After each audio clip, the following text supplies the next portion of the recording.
شام کا دربار بھرا ہوا ہے. خیبر شکن کے ولی عہد کی آمد ہوئی. باب الداخل سے حسن داخل ہوئے. منبر والے نے کہا درباریوں سے، ابو تراب کا بیٹا آ رہا ہے، ایک تو اس کا استقبال نہیں کرنا، اور جب آ کے بیٹھے اپنے آباء و اجداد کی دولت کے قصے چھیڑ دینا. یہ فاقے والے لوگ ہیں، انہوں نے کب دیکھا ہے سونا چاندی؟ دولت کی کہانیاں سن کے مرعوب ہو جائیں گے. یہ دائیں بائیں میرے عباس کے علم ہیں، ان سے بڑی ضمانت بھائی میرے پاس کوئی نہیں ہے.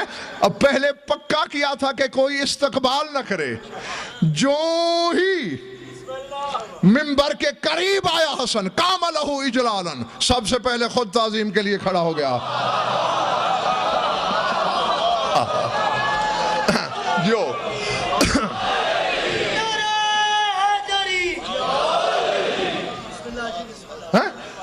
اب صاف ظاہر ہے جب سربراہ کھڑا ہو تو درباری کیسے کھڑے نہ ہوں؟ سب نے استقبال کیا. دل میں بھی سوچ رہے ہیں ہمیں روک رہا تھا، خود کھڑا ہو گیا. وجہ کیا ہے؟ یہ تو اصل بعد میں، یہ جملہ پہلے میں نے انہیں کبھی نہیں سنا، آج شامل کیا میں نے. بعد میں لوگوں نے پوچھا ہمیں روکا تھا، خود کیوں کھڑا ہو گیا؟ کہتے تم کیا سمجھتے ہو میں اپنے بس سے کھڑا ہوا ہوں؟ میں پکا ہو کے بیٹھا تھا. رأیت رسول اللہ صلی اللہ علیہ وسلم وبیدہ سیف یلما یقول علی قم لیبنی وإلا ضربت عنقا. میرے دائیں طرف رسول نمودار ہوئے، ہاتھ میں ننگی چمکتی ہوئی تلوار تھی. کہا اٹھ میرے بیٹے کے لیے ورنہ ابھی گردن اڑا دوں گا.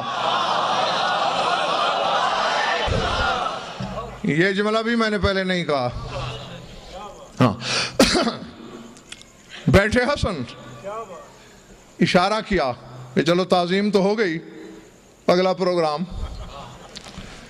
ایک شخص کونے سے اٹھا،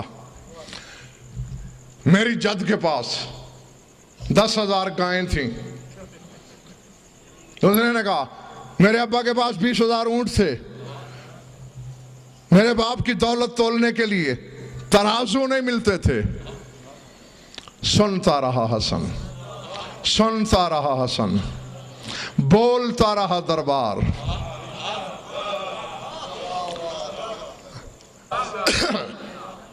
جب قصے عروج پہ پہنچے دولت کے، عالم جلالت میں، عالم غضب میں، کرسی چھوڑی حسین کے امام نے. زیغم اس سے بڑا تعارف شاید میں زندگی بھر حسن کا نہ کرا سکوں، جو حسین کا بھی امام ہو، جو حسین جیسی حجت کلیہ پر حجت ہو، جو علی کی دستار کا دوہرا وارث ہو. ولایت کی دستار کا الگ، ولی عہدی کی دستار کا علیحدہ. عالم جلال میں وجہ اللہ چہرے پہ غضب کی لکیریں ابھری اور فرمایا کیا؟ یبنا اوکلت الاقباد، اور جگر چبانے والی بد کردار عورت کے نالائق بچے.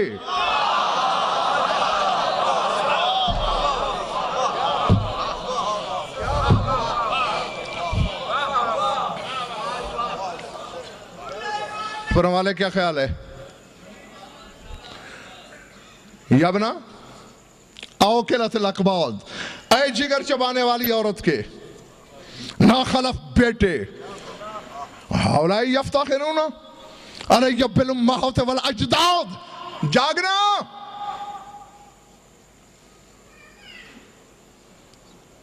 چہرے دیکھوں پھر بھی دیکھوں گا. کہا درباری چمچوں کو سکھا کر ذل زائل اور ثروت حائل فناؤ کے گھاٹ اتر جانے والی وہ، یہ تو چند سکوں کی بات ہے. کیا تو نہیں جانتا میں اس علی کا بیٹا ہوں جو کہتے ہیں واللہ دنیا کم ہذہ اذہد عندی من عطفت انزن. میرے باپ نے خطبہ شکشکیہ دیتے ہوئے برسر منبر نہیں کہا تھا کہ تمہاری یہ پوری خدائی علی کی نگاہوں میں بکری کی چھینک سے بھی زیادہ ذلیل ہے. تو ایک ملک کے چند سکوں پہ مجھے مرعوب کرنا چاہ رہا ہے؟ مقابلہ تیرا میرا ہے نا، تو اپنے دل میں مجھے میرا مد مقابلہ اپنے آپ کو سمجھتا ہے۔ درباریوں کو الگ کر، جاگو پنڈی والو، ہٹا درباریوں کو، اٹھ منبر پہ کھڑا ہو جا۔ میں اپنی ماں فاطمہ سے لے کر حوا تک اپنی ماں کا کردار بتاتا ہوں اونچی آواز سے، تو میرے کان میں بتا دے۔ سر جھک گیا، فرمایا تو نہیں جانتا انا ابن الامجاد، اس خاندان کا فرد ہوں میں جس کا ہر مرد مجید ہے، یا عرش مجید ہے، یا قرآن مجید ہے، یا میرے خاندان کا فرد مجید ہے۔ اللہ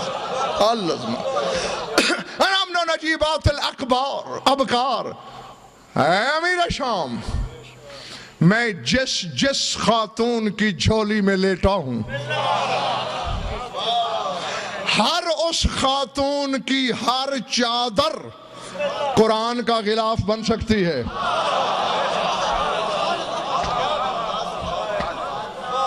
اللہ سمت ہے جی، یہاں صرف حسن کی والدہ نہیں، فضا بھی شامل ہو رہی ہے، کیونکہ فضا کی بھی جھولی میں لیٹتا رہا ہے حسن، اور جن کی نوکرانیوں کی چادریں قرآن کے غلاف کی برابری کریں۔ چادر تطہیر کی برابری کون کرے گا بھائی؟ ارادے پچھلے مالے والوں، فرمایا اللہ کی قسم ہم قرآن کے شریک ہیں۔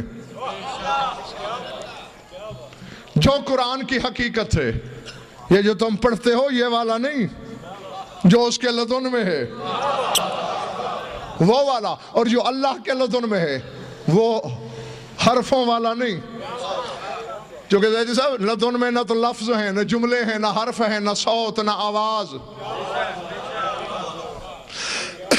جی ان کو آواز دینے والے بھی یہ خود ہیں جی، اللہ کے کلام کو الفاظ کا پیکر عطا کرنے والے بھی یہ خود ہیں۔ جس طرح تمہارا دل ارادہ کرتا ہے، زبان لفظ دیتی ہے، وہ بے دل ارادہ کرتا ہے،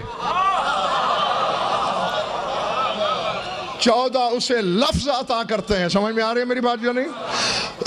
جی فرمایا ہم قرآن کے شریک ہیں، ہم تمام بہشتوں کی زینت ہیں۔